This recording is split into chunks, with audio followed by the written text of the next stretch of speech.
श्री विष्णु शरणं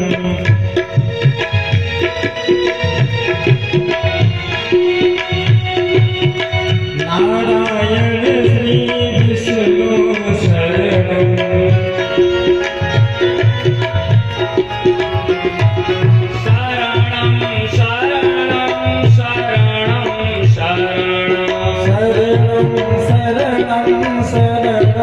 शरणं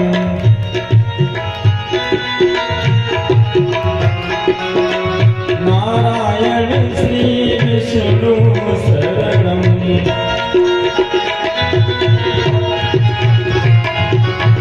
शरणं शरणं शरणं शरणं शरणं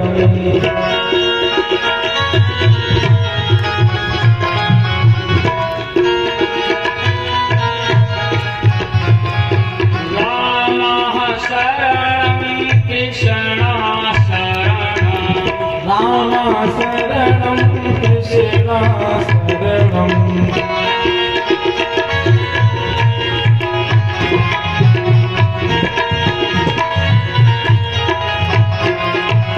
राम शरणं कृष्ण शरणं राम शरणं कृष्ण शरणं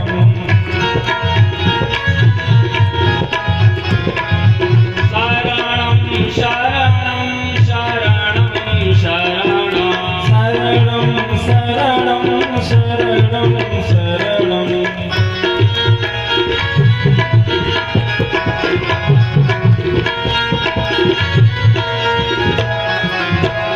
नारायण श्री विष्णु शरणं नारायण श्री विष्णु शरणं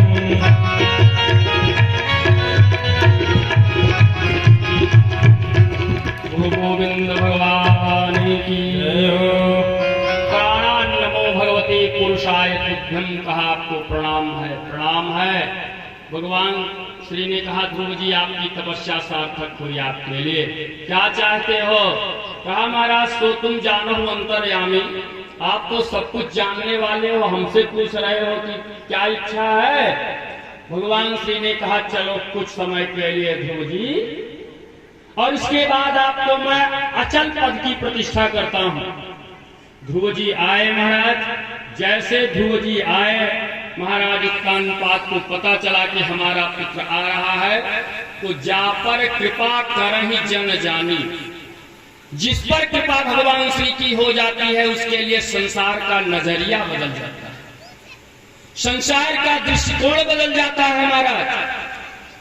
और जो भगवान की कृपा से वंचित हो जाते हैं उनके प्रति संसार विमुख हो जाता है।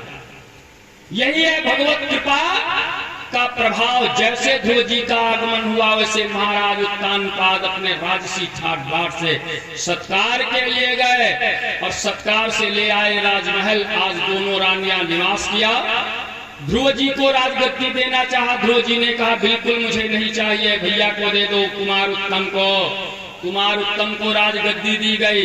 माताएं ध्यान रखें, किसी तरह से अगर ये भातृअंश के लिए लालायित रहेंगी, किसी का हक मारने का प्रयास करेंगी, तो स्वयं उस परिणाम को भुगतेंगे और साथ में इनकी संतान भी उसको भुगतेगी। महाराज किसी का अंश कतई नहीं खाना चाहिए। अगर आपने उसमें भातृअंश, अगर भातृअंश आप ग्रहण कर लिए तो निश्चित है कि आपको एक एक अंश का, एक एक टुकड़े का 10-10 टुकड़े से बदला देना पड़ेगा। एक ठाकुर साहब थे जमींदार, उनके बड़े भाई साहब का देहावसान हो गया।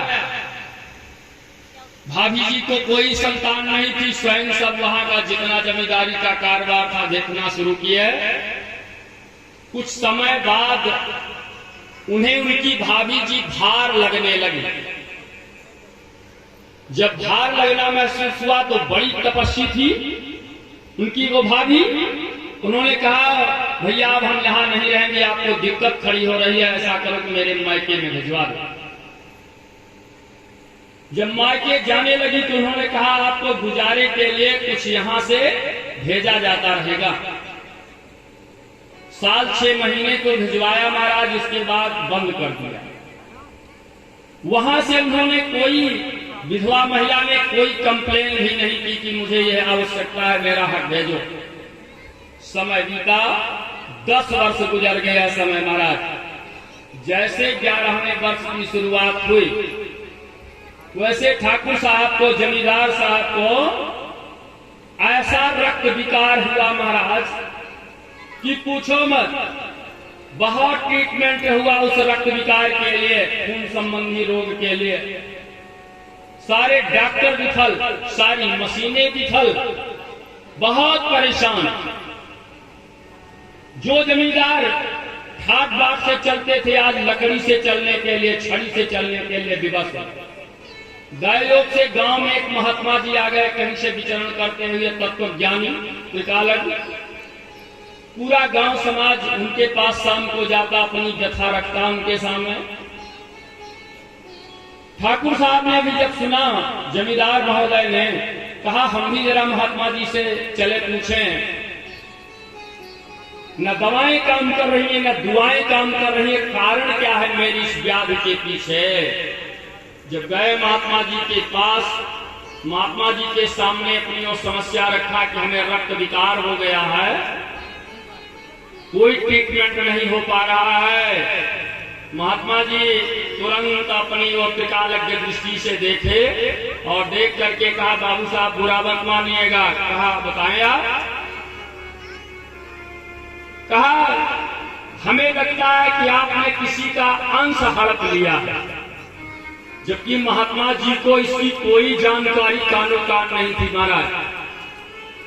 कहा, आपने किसी का अंश हड़प लिया है, और जब तक उसका अंश आप वापस नहीं करेंगे, तब तक कोई वैद्य, हकीम, कोई मशीनरी आपका कल्याण नहीं कर सकती है। तुरंत उनके मन में स्मरण आया, ओ मेरी भाभी जी वहां प्रवास काट रही है, किस अवस्था में होंगी।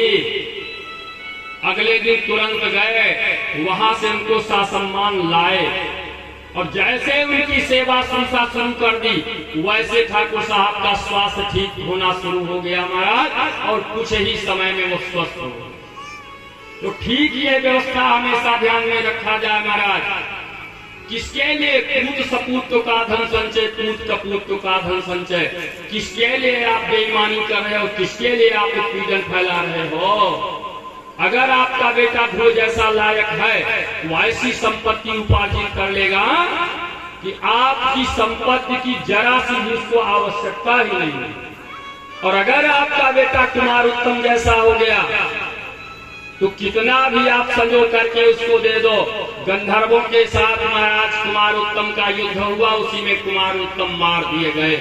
और जैसे पुत्र का निधन हुआ, वैसे सुरुचि विक्षिप्त हो गई, पागल हो गई। तेन प्रकार उसका भी बेहद हो गया। ध्रुव जी कुछ समय राजगद्दी पर बैठे, और राजगद्दी पर जब बैठे तो भाई की हत्या का प्रतिशोध उमड़ आया। तुरंत अलकापुरी पर चढ़ाई कर दिया कि कुबेर को हम रहने नहीं देंगे, उनके अनुचरों के द्वारा हमारे भाई की हत्या हुई है महाराज। ये समर्पण ब्रह्मा जी आए और आकर के उस युद्ध को रोका। कहा, होनी हो करके रहती है, ऐसी घटना होनी थी। ध्रुव जी महाराज कुछ समय यहाँ रहे। इसके बाद ध्रुव लोक का अलग भगवान श्री हरि ने निर्माण किया। ध्रुव जी से कहा, पृथ्वी का यह साम्राज्य छोड़ो और चलिए दिव्य लोक। ध्रुव नाम अटल सत्य। ध्रुव का पर्याय, ध्रुव का अर्थ है अटल सत्य महाराज।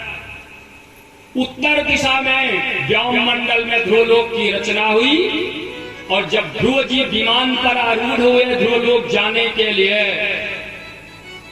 तुरंत उन्हें याद आया कि मेरी मां महाराज, एको ही पुत्रो धर्मात्मा सर्वम तारयते कुलम। अगर पूरे परिवार खानदान में एक भी पुत्र धर्मात्मा निकल गया, तो निश्चित रूप से संपूर्ण परिवार का तरण कारण हो जाएगा, इसमें संदेह नहीं है। ध्रुव जी जब चलने को उद्यत हुए, विमानारूढ़ हुए, विमान पर बैठे, तो पार्षदों से कहा, मेरी मां कहा वो आपकी माँ का विमान आगे जा रहा है महाराज। पुत्र की तपस्या पर महात्मा को भी आज सीधे शासन स्वर्ग की प्राप्ति हो गई महाराज। तो यह है पुत्र का औदार्य कार्य महाराज। कुलम पवित्रम जननी कृता था वसुंधरा साधवती चतेन स्वर्गस्थिते पितरोपि धन्या यस्मिन् कुले वैष्णव नाम धेया। अगर सत्पुत्र आपको उत्पन्न हो गया है, आपने संस्कार दे दिया है, तो ठीक यही वृत्ति जो आज ध्रुव के साथ हुई यही आपके साथ भी हो सकती है। इसलिए संस्कारों का बहुत प्रभुत्व है महाराज। प्रसंग आगे बढ़ा। इस तरह से शिव चरित्र का भी वर्णन